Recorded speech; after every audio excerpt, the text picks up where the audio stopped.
Folks from the Occupy Edmonton camp here, and I'm going to turn it over. Yes.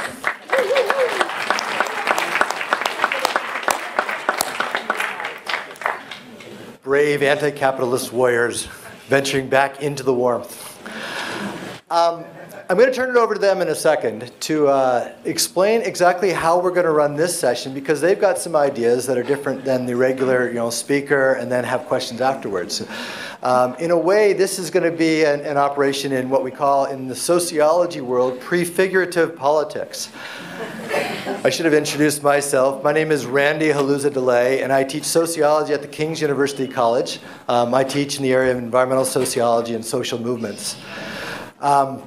Prefigurative politics is basically that you try to operate along with the world, in a way that models the world or the politics that you want to see be the result.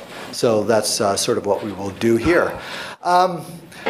We have two folks from the Occupy Edmonton camp, Chelsea Taylor and Bill Thomas, and both of them have been there since Occupy Edmonton began occupying the park downtown on October 15th, although they said that the Occupy Edmonton movement began earlier than that with some meetings to begin to plan the occupation. So at this point, I'll just turn it over to them to explain what they would like to see us all do. Sure. Thank you.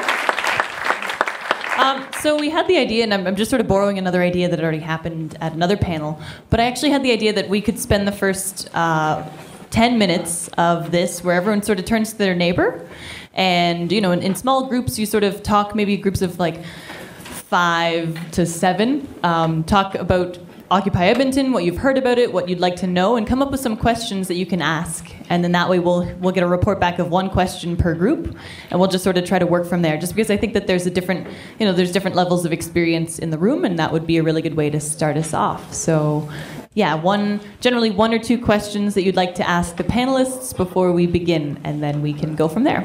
So voila. There's a couple of microphones in here. Take those around, because otherwise folks can't hear each other, especially if they're a little bit harder of hearing. So whether that's because of age or a variety of other things, or accent. Always need to make sure that people how much of an active role?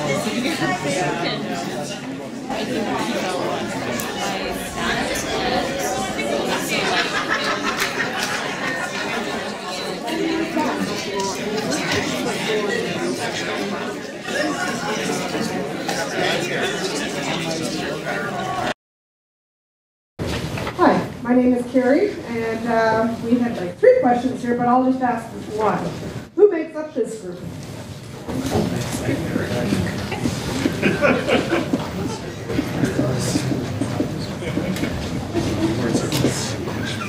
Hi, my name is Kim. We want to know why there are no leaders.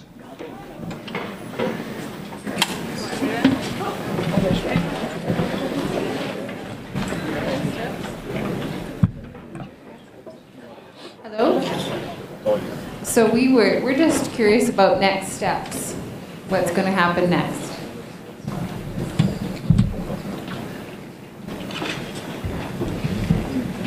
Yes, what makes you different than the hippies? Because I grew up in the era of the hippies.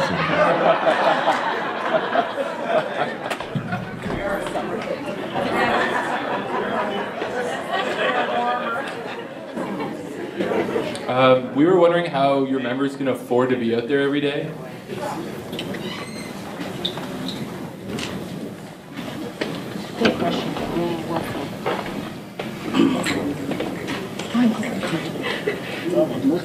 Yes, I wanted to know if there's any expectations or desires or anything that the people down at Occupy wanted of the labor movement, of organized labor. For presents, No, we got a list.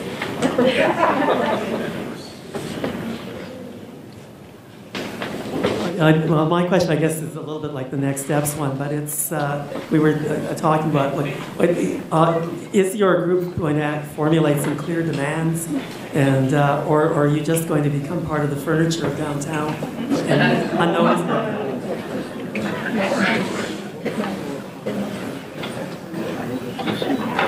Our group was just curious about what kind of reaction the Occupy Edmonton is looking for in the community.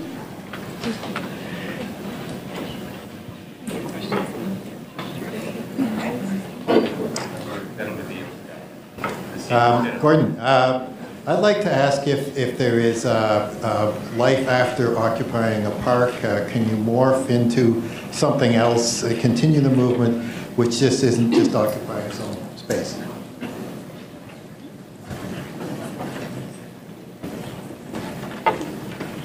How did you keep your message on the theme that you started out with rather than on tents? And we'll take one more. Hi, we'd like to know how you can show your support if you can't physically occupy the park. Other ways you can show your support if you can't physically occupy the park.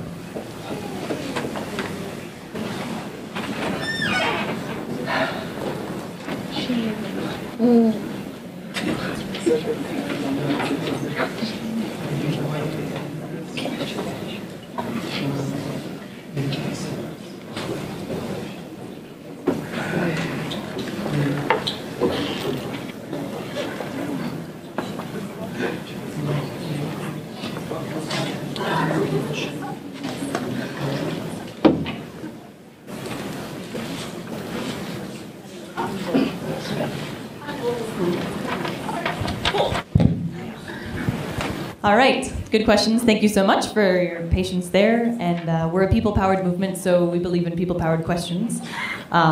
Just because I don't really know what people are, what they want to know about us. So who is the group was one of the first ones out the gates, and that's a really abstract question because you know, you can get into like identity as your politics, or you can get into age demographics or class demographics.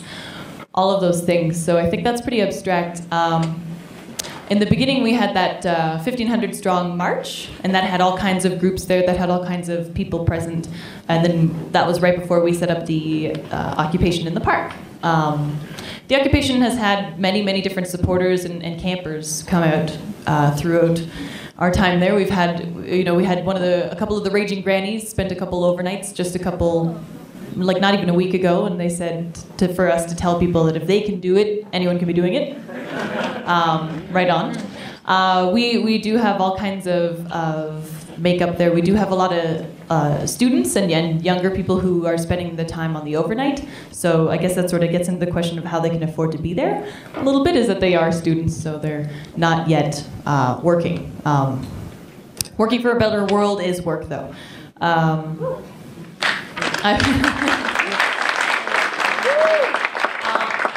There's a sort of there's an online support. So there's a lot of people who, I'll get to that question later, how can we support without actually camping out? There's a lot of people who are on our listservs who help out with media releases, and they help out with all kinds of requests. We ask for someone to draft up a pamphlet or draft up a piece of information, or we ask people to write in letters to the editor so that we can sustain a presence everywhere. Occupy the media, occupy everything. So there's that component. There's the people down in the park. There's people who come down and drop off supplies and food and donations, and everything, absolutely everything is appreciated. Everything is equally as important and to our movement. So I think that's sort of a profile of who the group is. Bill's going to get into why there's no leaders. Okay, hello. Sorry about my voice. It's a little raspy and coming in and out. When you live in a park, you kind of get sick, so sorry about that. Why we have no leaders? This question keeps being asked both in the media and especially by the police. Well, the police have a group of 6 or 7 of us that they've identified as the leadership. What they don't realize is what we are is we're trying to build a community the way communities used to be. And that is through mentorship, that is through training, bringing people along. So what we have is we have essentially stewards. They're in charge of certain things because they have particular expertise and experience in that field. But we also have committees with that. So for example, I'm the police liaison because I know how to deal with the police and how to deal with gangs and things like that. But I have a committee, and I have people on that committee that have never been part of any organization before. And so I'm passing those skills on to them, and then they will be taking over for me down the road. And we're just keep cycling these roles. The idea is we train people and pass experience as a community and not have this centralized leadership that is so common in our society, because that's part of what we're trying to change, is this top-down kind of system. So there we go.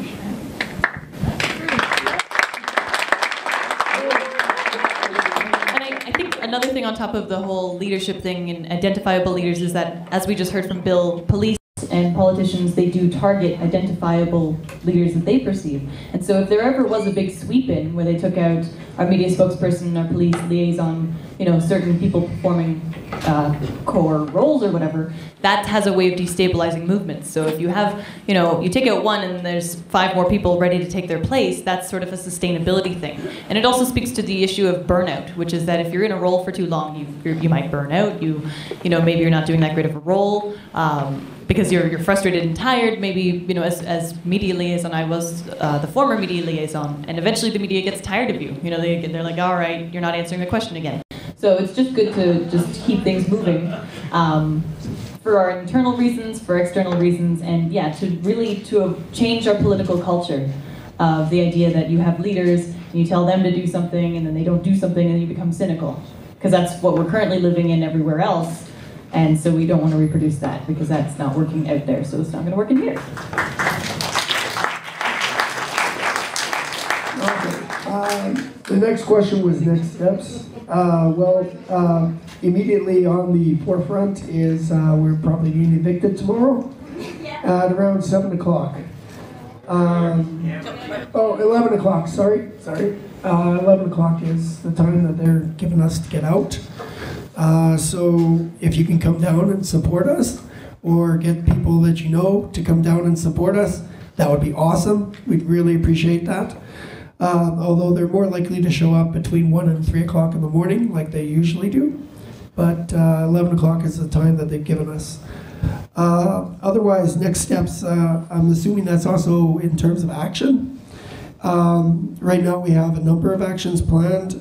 For example, the company that had Occupy Wall Street evicted from Zuccotti Park is actually a Canadian company, and they have some assets near us, so we're going to go and occupy their offices.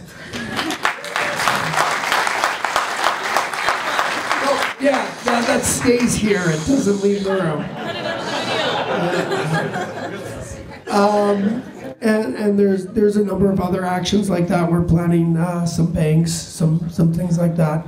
The question that people have had is what are you really there for? Because it just looks like we're sitting in a park, right?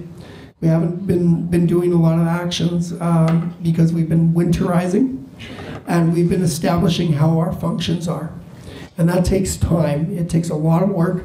Sometimes our GAs can be like 4 hours long and they're on one topic, because we have to come to a consensus about how we're going to proceed with things, and that means everybody's got to have their say.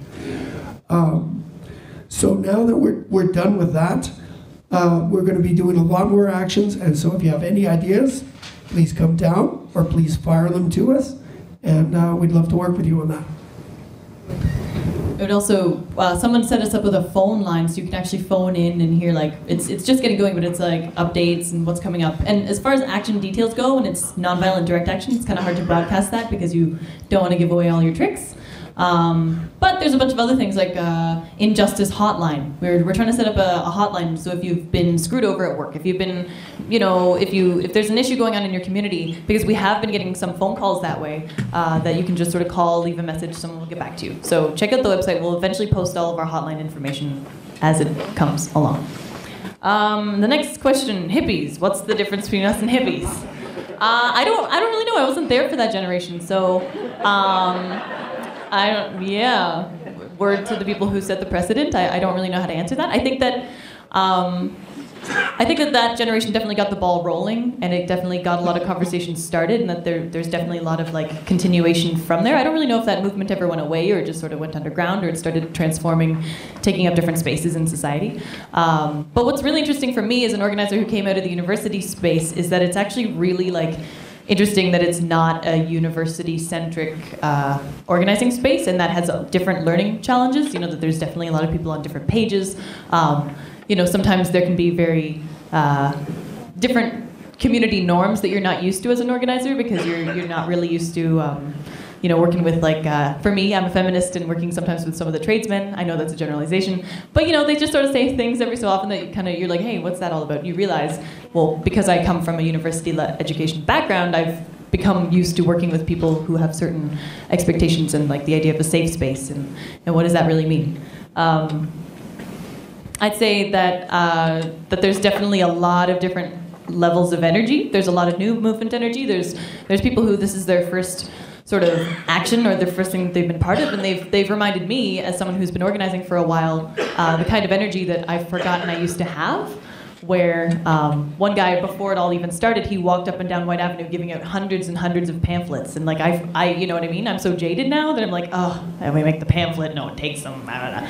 But like, you know what I mean? So it's really collaborative that way because it's a symbiotic relationship, I think. How can we afford to be there? I guess I sort of addressed that a bit. Some people, I'd also like to say, have lost their jobs and are facing like punishment from their employers, and I don't really think that relates so much to sick days as much as employers knowing that they're participating in Occupy Edmonton. So if anyone out there knows labor lawyers or labor law, please get in touch. We're looking for a way to fight back on that. And I guess it's the thing is that when you have, a lot of people do have work down there, and that they come in the evenings and weekends, so it's become like a part-time job, or you know what I mean? It's become like the second thing that you're doing in your life. And that can become really taxing too. And so in a lot of ways, you know, the more community support we have coming out, the better. You were going to talk to organized labor support? Yeah. Okay. Organized labor support. We need you guys. We need you guys very badly. No movement will progress without the support of labor. And in order for us to progress, we need you guys to come there. Anything that you guys can provide is awesome. We need people, even if it's just a pull marshal shift for like 2 hours, that would be awesome. And what a marshal is kind of like our private security service. They walk around and patrol the premises. They make sure things are all okay. Medics, any nurses, the nurses unions, please, we need you. We only have 2 or 3 girls that are ladies that can, sorry, I'm trying to correct my language. Hanging out with her gets you to change your language pretty quickly. Sorry. We need more medics because, especially as it's getting cold, we need people who are trained to monitor the signs of illness, and the 3 ladies who are doing it are getting burnt out. So we need nurses unions, definitely. With labor, people to show up and support us. Any supplies that you guys can bring, build construction material for certain things, tents, food, anything would be awesome. There's actually, I wrote out a list of things we need right over there and ways to get involved. So I didn't want to explain all of these, but if you have any interest in these roles, or if you have any way to help out with these things, please email, get in touch, or email, get in touch, or talk to us after. Also, I have a sign-up sheet here if you want to join our listservs, where you can hear about ongoing dynamics and needs of the camp. Another thing about organized labor is that I would like to thank Cup W for the first 28 days of porta potties that we had. That was awesome. Real rad. Yay! Bathrooms in the middle of the night are really important. And also the AFL donated a big tent that we use for our, well, we were using it for our kitchen, and so that's really, really rad too. And we've got some other union support, UFCW, did I say that right? They gave us some money for a barbecue to celebrate our 1 month anniversary. So what we're trying to do from a finance fundraise point of view is have project funding, where instead of just asking like, just give us some money, you know, that we understand that you have to sort of tie it to something. So get in touch with our finance fundraising group, because that way you can fund something like porta potties, where it's like, if anyone ever gives you any heat, you know, from like, hey, why are you helping out that terrorist organization? You'd be like, hey, I give them porta potties. Like, it's not that big of a deal. They have to go to the bathroom. I guess so on clear demands. That's a tricky one because, we've spent so much time winterizing and really trying to create a space where we can talk about those things that it's kind of dominated the conversation a bit. Also, demands would be aimed at various levels. We have an awareness of the municipal level versus the provincial level versus the federal level. And that's just on the government side of things. And then there's sort of corporations themselves. And there's a big debate of should we ask corporations, should we ask the government who's supposed to regulate them? So we're really trying to like come around to that conversation, but that will take time, like Bill said. And I think that, you know, we need to be able to get on the same page. Like if we're changing the political culture, how we have those conversations will be difficult, because instead of saying, oh, well, you know, the real issue is, you know, instead of hierarchicalizing an understanding of like what real issues are and what fake issues are, and then some people feel alienated because they don't think that their issues are being taken seriously, we don't want to reproduce that in our space. So, you know, we have to do a lot of work on how we communicate with each other and how we want to build an understanding that isn't exclusive, that isn't, you know, going to marginalize certain points of view. I mean, we did some actions around the city, around the municipality issue of the arena. We sort of put forwards that we'd rather have the $10.5 million in service cuts not happen, and that we don't spend all that money on an arena for the private profits of 1%. That's frustrating. And so in a lot of ways, our actions really shape like they're co-constitutive, they work together. Our actions are driving our demands are driving our actions. But stay tuned, we'll have a whole pile of them real soon. It's going to be very exciting.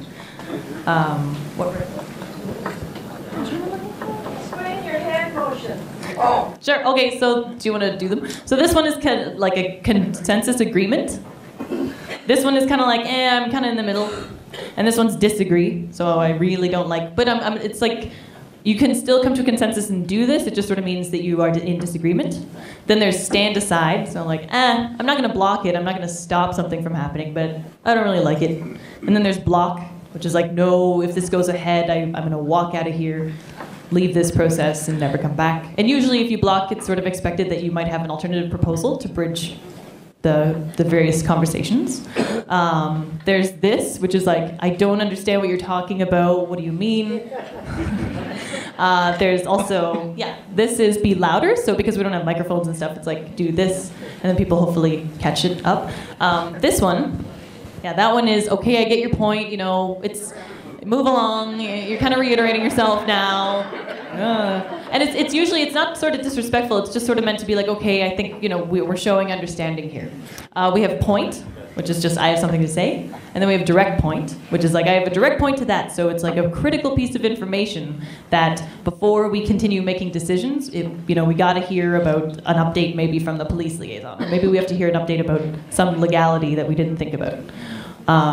That's either proposal or point of process. So if we're getting off the agenda, you can do that and say, hey, we're not on the agenda. Or also if you have a proposal to move us forwards, we can go there.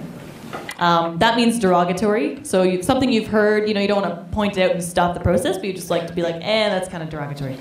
It's like a good way to sort of show that other people saw it and that you're not alone in seeing something maybe offensive. And I think that's the ones, those are the major ones that we run into. What reaction we're looking for? I mean, that's also really dependent on who's doing the looking for a reaction. You know, I think that myself personally, I think that just people talking about what we're doing is like a goal or a reaction in and of itself. I think that occupying a lot of the newspapers lately is something I was looking for.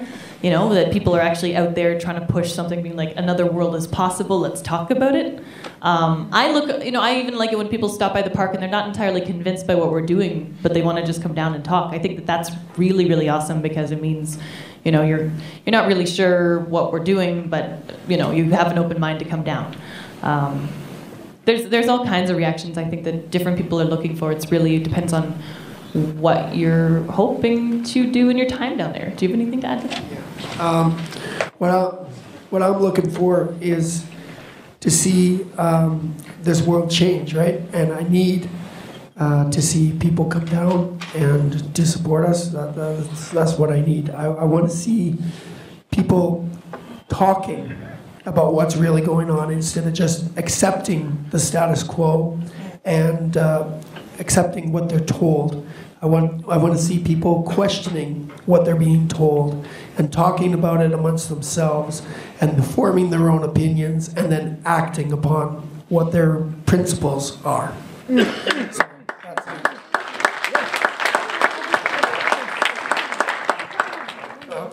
Okay, the next one is life after occupying the park. I haven't really thought about that myself. I'm kind of living there, so what we do after the park.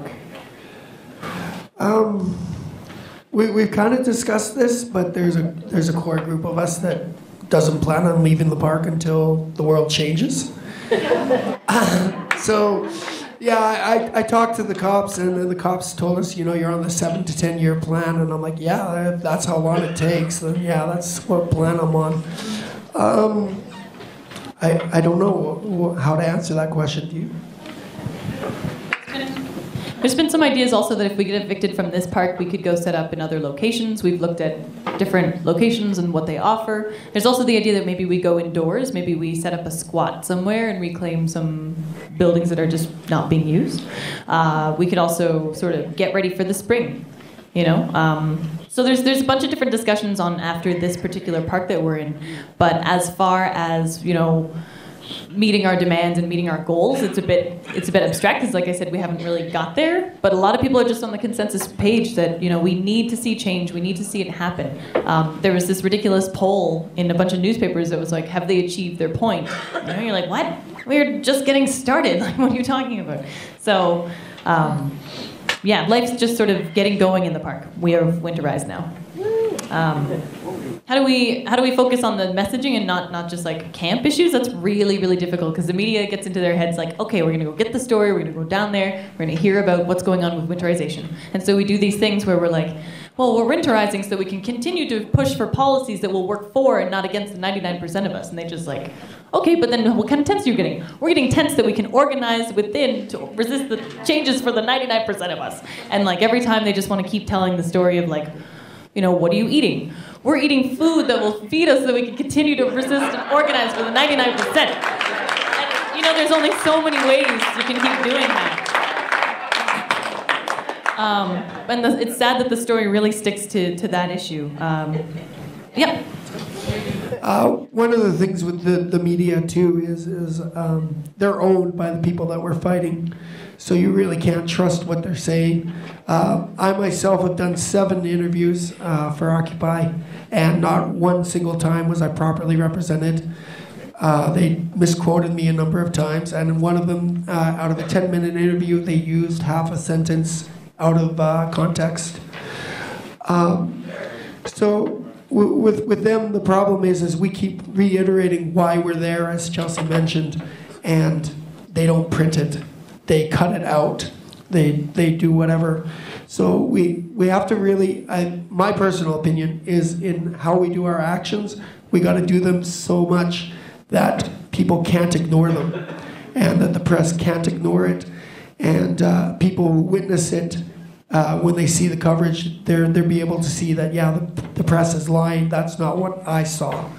So. And that, just sort of quickly on media, one thing is that a bunch of different reporters told me, like, yeah, I'm with you, and like, don't be mad at me that my boss is going to cut this up and turn it into something. I'll ask you really nice questions. I was like, great. But that's, you know, I met this other guy, an editor, he's like, hey, I've been cutting your quotes, and you know, you're doing really great, but then I send it to my bosses and they send it back. So That's really frustrating. And another thing on media is like alternative media, right? Is that so we really need to just. Sometimes people have had debates about why don't we just only talk to alternative media? If the media is going to show up anyway, we just don't answer stupid questions. We answer like the good questions that are like, so what do you really want to do here? And you're like, oh great, bye. But you know, we'll figure that one out. I mean, another thing is that for some of the new energy that's come into the movement is that it's that exact sort of portrayal.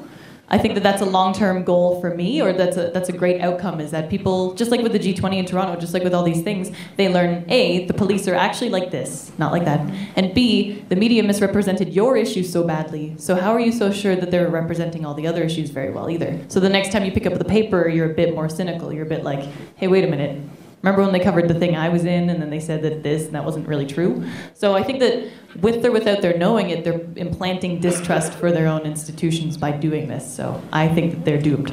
I think that's about it. I would just on the other ways to support, I'll point to our needs over there.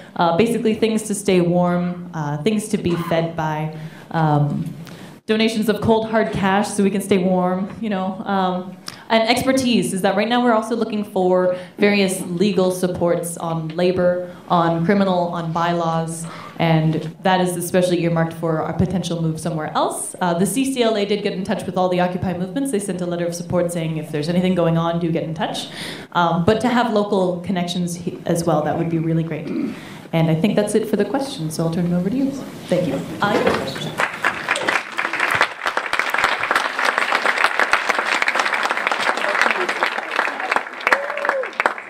We had only gotten to half the groups before, so if your questions weren't asked and answered, Scott and Mike are around with the microphones, and let's take a bunch more questions for Chelsea and Bill. Hi, I'm really scared to ask this question, actually. I'm not really sure if there's so many educated and really well-informed people here, and I guess one of the things that I struggle with is how Occupy Edmonton can overcome a label, like earlier you mentioned in joking, you know, a terrorist organization, or Leo Panich called it street theater yesterday. It seems like this whole conference is centered around this idea that we the people need to identify as the working class in all the incarnations that we take. Whether you are without a home in downtown Edmonton, whether you are a social worker, whether you are a nurse, whether you are an electrician, we all need to identify and really organize en masse to get the type of change that we want. And so how will Occupy Edmonton, or how can we help remove that stigma or that label of these, you know, extremists, to say that, you know what, this is a faction of our group, and you know what, they are brave enough to do something that I can't do myself. And how do we overcome this to really recognize the unity in all of us?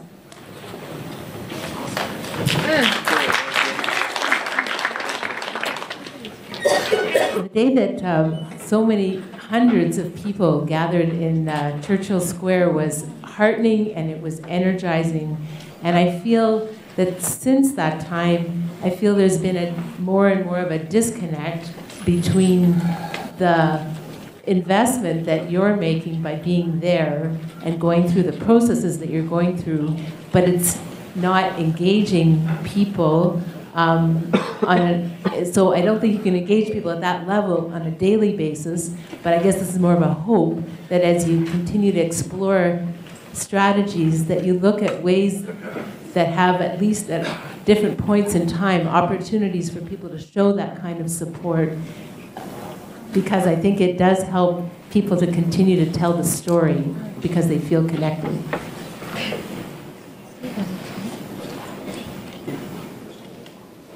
I believe there are about 1,400 Occupies in the world, and specifically, how is Occupy Edmonton connected with these? Not on a philosophical, but on a tangible level.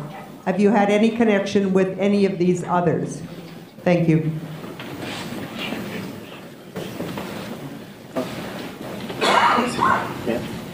Okay.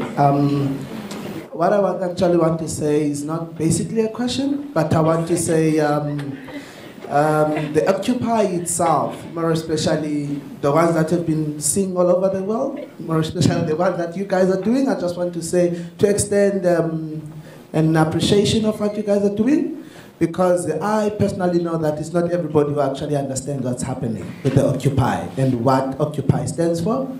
But I want to say, a luta continua, we are all in this struggle.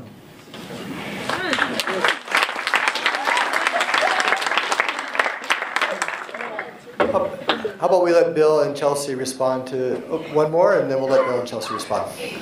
Hi, I'm just feeling a little bit confused because there's Occupy movements all over the world. And as far as I can tell, there are some global issues, but a lot of the global issues are so broad that communities cannot relate to them. Like the Robin Hood tax, for example, while I understand that maybe if it was put into effect, it would affect my life, but something like the hockey rink seems a lot closer to home. And it's something that I would stand up and back, as opposed to the Robin Hood tax, which seems so abstract to me, that I wouldn't go to a rally for it because it doesn't feel like it's directly impacting my life. And I'm just wondering, if you're going to unite or you're going to connect with the Occupy movements across the world, how are you going to mobilize individual communities if you're not going to deal with their issues as well?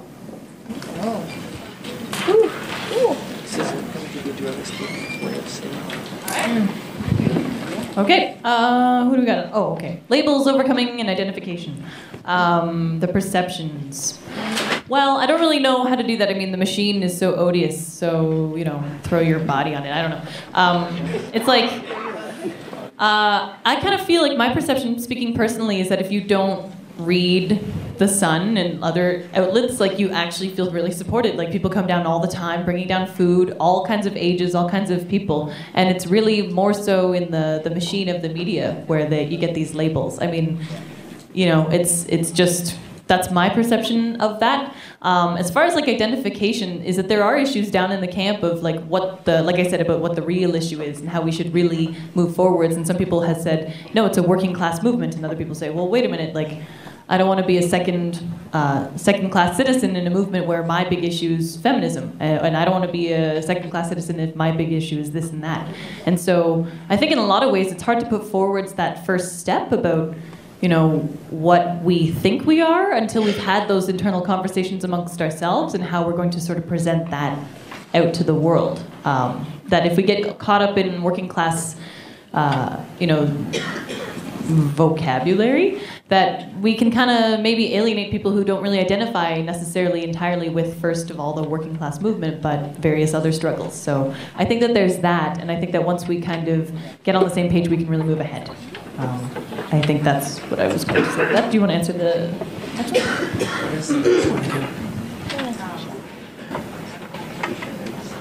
one? Okay, yeah. How to re-engage our numbers? That was your question. I guess it's a collective because we can individually, but it's that collective. Yeah. We do, from time to time, we are going to have big events like that for mass engagement. I don't know of any in the works at the moment, but we'll definitely be trying to do that. But on a smaller scale, again, constantly checking what we're doing. There be things all the time. We have, as we mentioned, there's a list of things that people can do to get involved, even just like one day a week for a couple hours. That's a way of keeping engaged. And that's really all I can say is, like, come down, get involved. Or you don't even necessarily have to, like, my big thing, personal thing, is coming down and getting involved. But there's all sorts of things you can do. There's web support, there's, you know, getting calls out and answering calls and things like that. There's all sorts of things that you can do to get involved, just even for an hour or two a week. That would be awesome. Okay, how we're connected to the other Occupies. We have had a financial donation from Wall Street, and we've been in yes. Yeah, the Occupy Wall Street.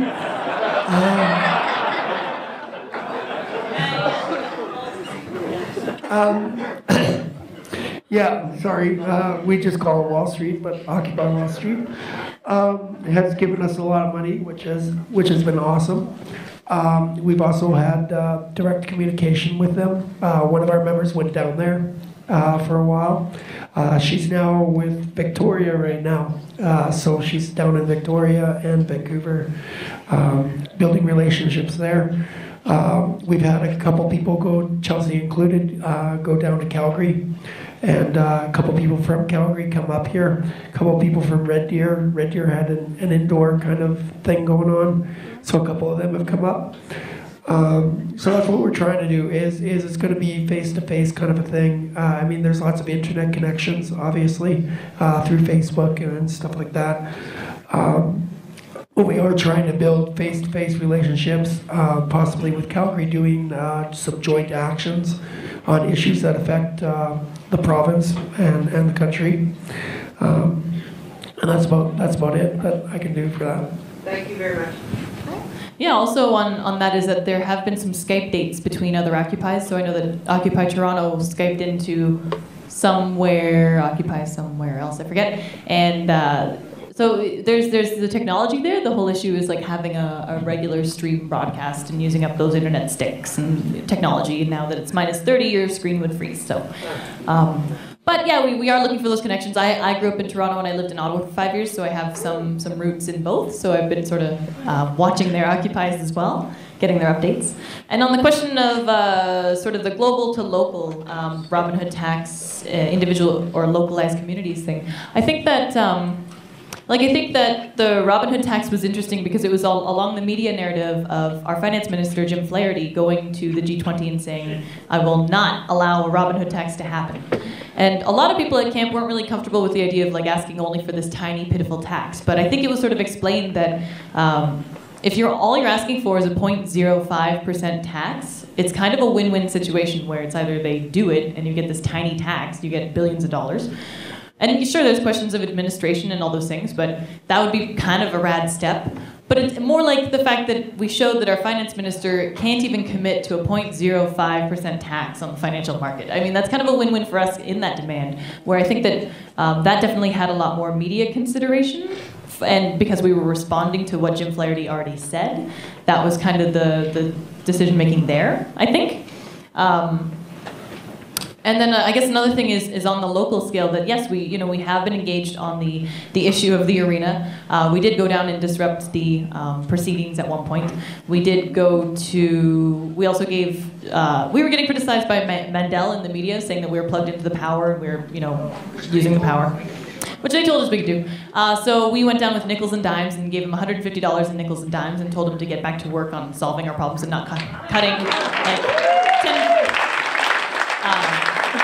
Just like going down there asking for a meeting and then being like, hey, here's a bunch of money, it should pay our power bill. Now, how about you try to find ways to not cut $10.5 million from our services? So there has been that local engagement. We also went to when the session at the legislature reopened for the 2 days. 2 days they were going to solve the global financial crisis in 2 days. So we went down there. We also had a banner that said, change the system, not just the premier. We held it in the gallery. People were escorted out. And yes, along the same messaging where, this isn't a tactic that has a definite goal where it's like, yay, we stopped the legislature. But I don't know if that would be the goal. But it definitely had so far we've been very media driven in our direct actions. And I think that sort of localizes it where in a lot of the media messaging we've been talking about how Alberta is a great example of what Wall Street was protesting, is that it's corporate influence over government policy, which just look at the government of Alberta. You can point anywhere you want, and you're going to win. And so pointing at that close relationship and showing how much the government isn't acting in the interests of people. And at the municipal scale, same with the arena, where there was polls saying 60% of Edmontonians were against this arena, and there was public input, and people were expressing their frustration, and they just went ahead and did it anyway. And so I think that we here in Alberta, we do have that. Very much so, if not more pronounced than other jurisdictions. At the federal level as well, I mean, just to do with their policies on environmental enforcements and the fact that they're going to do a wolf cull in order to save the caribou, you're just like, really? It couldn't be more obvious to me. I don't know. But as per like impacting communities and actually bringing about change at the local level, that's something else that we really just continue to need to identify our targets, identify what our issues are, and have a diversity of tactics. Where right now we've been very media driven, but we might shift tactics very soon. And that I'm of the school that, you know, a diversity of tactics means that, you know, you don't compete over, we should do this, no, we should do this, we should do both. So the more action, the better, right? We don't have to sit around and convince each other, no, petitions are the way, no, occupying it is the way, no. It's that we can do everything and anything that lets these people know that, you know, you're supposed to be serving the public interest. So I think it's just continuing that momentum. I think that's it for questions. How are we on time? Just about. Thank you.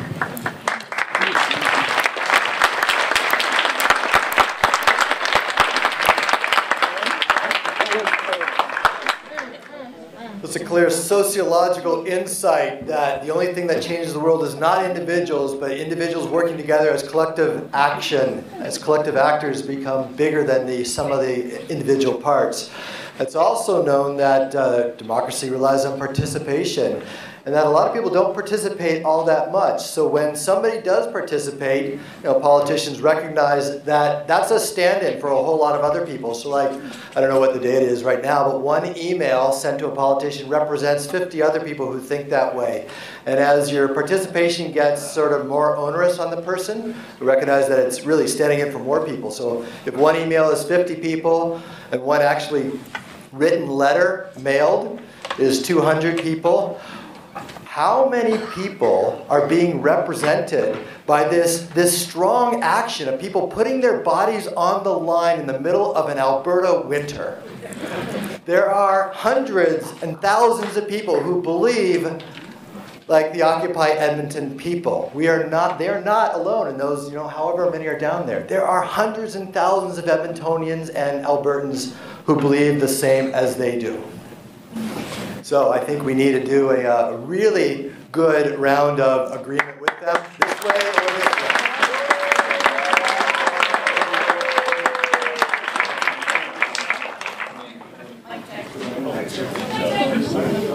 Mic check.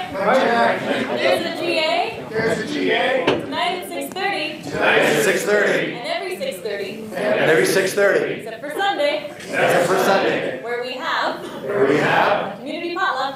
community potluck. At 7. At 7. Woo!